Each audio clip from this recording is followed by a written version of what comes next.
bibitin. Pero mamaya ko na siya i-reveal. Medyo i-bibitin ko muna kayo. Dahil, eto muna, isang bonggang-bonggang announcement. Baka itong ating PBBT na to, gustong maging DJ. Well, mare, eto na ang para sa inyo. Pakinggan niyong maigi. So, feeling mo may dating ang boses mo, ha? Napapalimusin. Alam niyo mga tambayers, pagka medyo ganito yung naririnig ko, parang feeling ko teen na naman ako kahit medyo a long time ago na akong teen.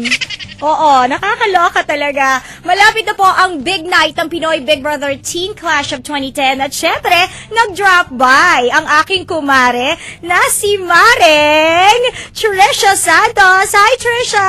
Hello po. How are you? Okay lang po. Sana tinext mo silang lahat, napapanood tayo via web sa Opo, www.tambayan1019.com. O, diba? Talaga O, so po. hello sa ating mga regular active tambayers. Ito yung camera mo. Hello po. O, parang parang nasa loob ka pa rin ng bahay ni Kuya dahil sa mga camera. Kamusta? How was it? It was fun naman po. Sa loob ng bahay. Kahit Opo. na kahit na minsan naaawa ako sa'yo dahil you're so misunderstood. Ay, okay lang po yun. Diba? Apo. Ngayon ba na nasa labas ka na ng bahay ni Kuya, may mga nagbibigay ba sa'yo ng comment na naawa ako sa'yo or naiinis ako sa'yo? Opo, meron din po. So, anong nararamdaman mo kapag sinasabi nilang naaawa ako sa'yo kasi parang hindi ka nga nila maintindihan? Okay lang po, pero hindi naman po ako dapat pong kaawaan po. Okay lang po yun. sa How akin. about doon sa mga taong naiinis sa'yo? Ano naman ang message mo, Mare? Maraming salamat po. Kasi kung hindi po dahil sa inyo, hindi ko po mararamdaman po yung pagmamahal po ng mga sumusuporta sa akin. Nakita na ba kayo ng mami at daddy mo, ng Opo, pamilya mo? tapos na po. Kasi nakita ko sa isang episode talaga ng PBB, hawak-hawak mo yung picture, tapos sabi mo, miss ko na po kayo, ganyan. Kamusta naman ang first meeting mo? Okay naman po, masaya po. At syempre, at 14 years old lang. 15 na po ako. Oo nga pala, dahil nag-birthday ka sa loob ng bahay ni Kuya. Opo. Di ba? Oh, grabe. Parang for somebody 15 years old na mawalay sa pamilya, di ba? Sobrang Opo. nakaka-homesick ba pag nasa loob ka ng bahay? Opo, pero yung housemates naman po, tsaka po si Big Brother, they keep me company Oo. naman So, po. kumbaga, sila yung nagpuno Opo. ng kawalan mo ng pamilya habang nasa loob ka ng bahay ni Opo. Kuya. Okay, one more question. Ano ang pinakang magandang nangyari sa'yo sa loob ng bahay ni Kuya at yung pinakang hindi mo masyadong gustong nangyari sa'yo sa loob ng bahay ni Big Brother? Pinakamaganda. Yung hindi muna masyadong, yung not so good muna na nangyari. Yung not so good po. Oo.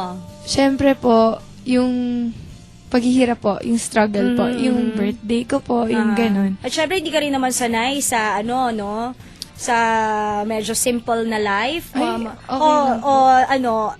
Kasi nalaman ko, grabe ang shopping money mo, nakakaloka, sweldo ko na yon ate. Ay, okay lang po.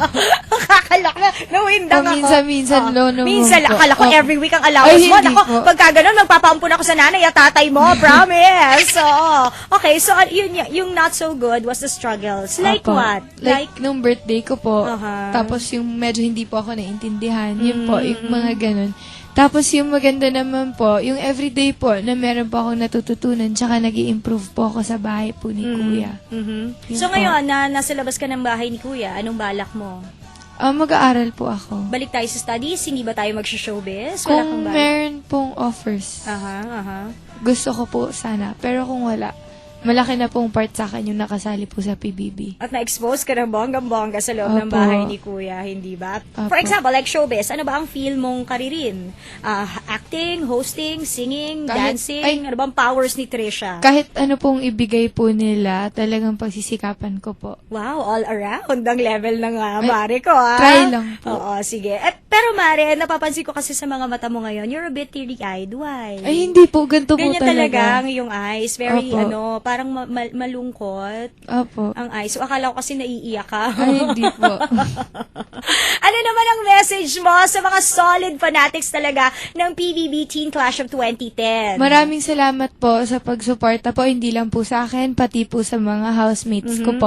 Ngayon po, ngayong 26th of June po, Unite at the Big Night po, in Yara Center sa Antipolo, Rizal. Be there po. Ayan, at dahil nandito ka nga, yun ang dahilan. Dahil si Trisha po ay mamimigay ng tigilan ba? Nandito siya. Mamimigay si Trisha ng tag-3 tickets at 2 ang mananalo, di ba? Sa PBB Big Night to the highest level. So mamaya, bago po matapos ang alas 12, malalaman natin kung sino mananalo. Para po sa mga gusto at interesadong kumarir talaga ng Big Night ng PBB Teen sa Inyara Center po, Oo. sa Antipolo, In Rizal. Antipolo. What time is this? Wala pa pong time. Okay. Basta gabi yon sa primetime bida yon ng ABS-CBN. Opo. Karirin nyo na po ang pag-text. It's TMBYN GREET space ang inyong pangalan, location at isend nyo po sa 2366. Antayin ko yan. At abangan nyo na rin ha ang mga winners po ng Mine shirts. Gusto mo ba ng ganong shirt, Mare? Bagang-bangga. I'll give you later.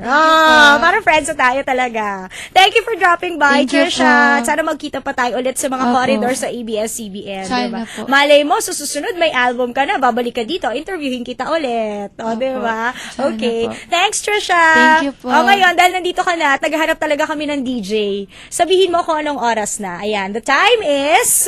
The time is 12 o'clock. Yeah. 12:10.6. Oo, Yeah. 12:10 and 9 seconds and counting. Opo. Dito lang sa... Tambayang 101.9. San? Wala. WWR. Wala na siyang WRR. Tambayan 101.9. Ayun, San? San ka pa? Yan naman!